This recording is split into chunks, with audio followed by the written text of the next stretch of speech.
যিজন ডক্টৰে লিখিলে এজন ডক্টৰক মই দেখালো আহি পেলাই এইটো বোলে ভুলতে লিখি দিলোঁ ইমান গাল পেচেণ্ট থাকে তাৰ মাজতে ভুল হৈ গ'ল বোলে ভুলতে লিখি দিলোঁ স্নেক বাইটৰ কাৰণে প্ৰেছক্ৰিপশ্যন ৰেবিজতে কৰিছে সাপে কামোৰাৰ বেজীটো এইটো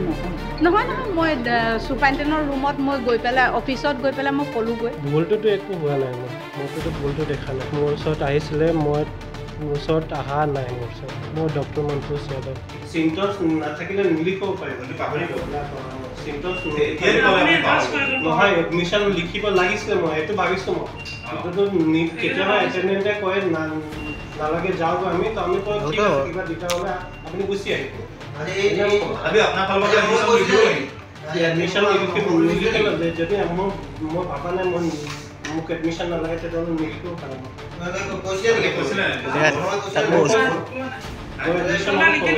মোৰ তাত বেলেগ এজন ডক্টৰ আছে মই আপোনাক মাতি সন্মুখতে আছোঁ এতিয়া এডমিশ্যনৰ কথা কৈছিলা ঠিক আছে মই তেখেতৰ কথাটো যদি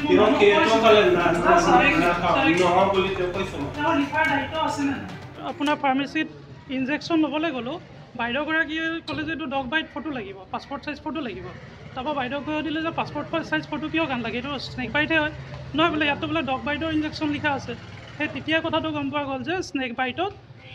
ডগ বাইটৰ ইনজেকশ্যন লিখি দিছে সাপে খুটা বেছি নহয় তাৰপৰা ডক্টৰলৈ যিজন ডক্টৰে লিখিলে এজন ডক্টৰক মই দেখালোঁ আহি পেলাই আপুনি বোলো কিয় লিখিলে এইটো বোলে ভুলতে লিখি দিলোঁ ইমান গাল পেচেণ্ট থাকে তাৰ মাজতে ভুল হৈ গ'ল বোলে ভুলতে লিখি দিলোঁ ডক্টৰ কিবা যাদৱ নাম অসাৱধানতাৰ কাৰণে হৈছে মই যিমান বুজি পাইছোঁ আৰু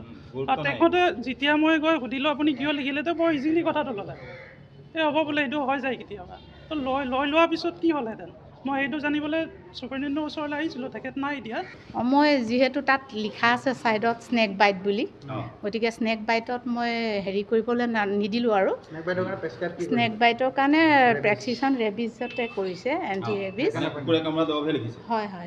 এণ্টি ৰেবিজ ভেকচিন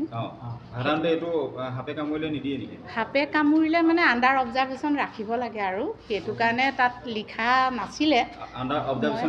নাই লিখা নাছিলে তাত লিখা নাছিলে সেইকাৰণে মই নিদিলোঁ বাৰু এণ্টি ৰেবিজ ভেকচিন সাপে কামোৰাৰ বেজীটো এইটো নহয় এণ্টি ভেনাম ভেকচিন হয় এণ্টি ভেনামটো তাত ৱাৰ্ডত দিয়া যায় যদি পয়জনাছ হয় তেতিয়া সেইখিনি মোৰ জ্ঞানৰ অনুসৰি মই কৈছোঁ আৰু মোৰখিনি কথা দেই আৰু মই তেখেতসকলক সেইটো হেৰি কৰি দিলোঁ লগালগ মই গৈ পেলাই হেৰিও কৰি দিছোঁ আৰু ডক্টৰে যিজন ডক্টৰে লিখিছে সেইজনক মই ইনফৰ্ম কৰি দিলোঁ অলৰেডি সেইজনে আহি পেলাই তেখেতসকলক ক'লে আৰু যিখিনি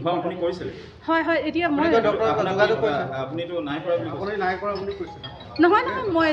ছুপাৰিণ্টেণ্ডেণ্টৰ ৰুমত মই গৈ পেলাই অফিচত গৈ পেলাই মই ক'লোগৈ এনে প্ৰট'কলৰ মতে ARVটো এনে স্নেক বাইটত দিব নাযায় কিন্তু আমি মানে কেতিয়াবা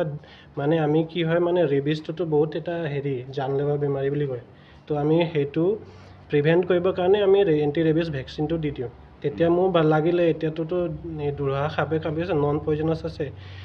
মই ভাবিলোঁ মই ARVটো দি দিওঁ যিহেতু কোনো ARV কোনো ইমান ছাইড ইফেক্ট নাই প্ৰেগনেণ্ট উমেনতো দিওঁ আমি 2 মাহৰ বাচ্চাতেও দিওঁ কিন্তু সেইটো ভাবি মই ARVটো দি দিলোঁ জেনেৰেলি কুকুৰে কামুৰিলে ৱাইল্ড এনিমেল কামুৰিলে দিয়ে ৰেড বাইটত বা বেড বাইটত এনেকুৱা নিদিবলৈ কৈছে কিন্তু আমি সেইটোতো দিওঁ কিয় মানে আমি মেইনটো বস্তুটো কি হ'ল আমাৰ ৰেবিজটো প্ৰিভেণ্ট কৰাটো মেইন হয় যিহেতু মই ভাবিলোঁ স্নেক বাইটত কোনো চিমটমছ নাই হেৰি নাই মই ARVটো দি দিওঁ যাতে পেচেণ্টৰ for the benefit of the patient মই তেনেকুৱা কৰিলোঁ সেইটো ফাৰ্মাচিষ্ট কথা চবৰ মানে থটছটো মানে ট্ৰিটমেণ্টটো এটা হ'ল চবৰ মানে কি ভাবে অন দ্য স্পটত মানুহে কি থিংকিং কৰে কেনেকৈ পেচেণ্টৰ বেনিফিটৰ কাৰণে ভাবে তেওঁলোকে ভাবে হয়তো তেওঁ মানে অকল ভাবে ফাৰ্মাচিষ্টে হয়তো তেওঁ জানে অকল কুকুৰৰ কাৰণে কামোৰাৰ কাৰণে দিয়ে তেওঁ সেনেকৈ ভাবিলে তো তেওঁৰ কথাটো মই ক'ব নোৱাৰোঁ ভুলটোতো একো হোৱা নাই মোৰটোতো ভুলটো দেখা নাই নহয় এইটো একো কোৱা নাই পেচেণ্টৰ লগত মোৰ একো নাই পেচেণ্টে যি কৈছে তেওঁৰ কথা আছে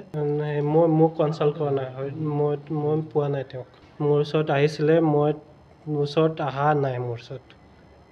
তেওঁ মোৰ ওচৰত নাহে নাই মোৰ ওচৰত নাই নহয় মোৰ ওচৰত নাহে পেচেণ্টে মোৰ ওচৰত নাই তেওঁ কৈছে আহি মোক ডাইৰেক্টলি কৈছে আপুনি ভুল ট্ৰিটমেণ্ট দিছে সেইটো মই কৈছোঁ মই একো ভুল ট্ৰিটমেণ্ট দিয়া নাই মোৰ ডক্টৰ মন্টু যাদৱ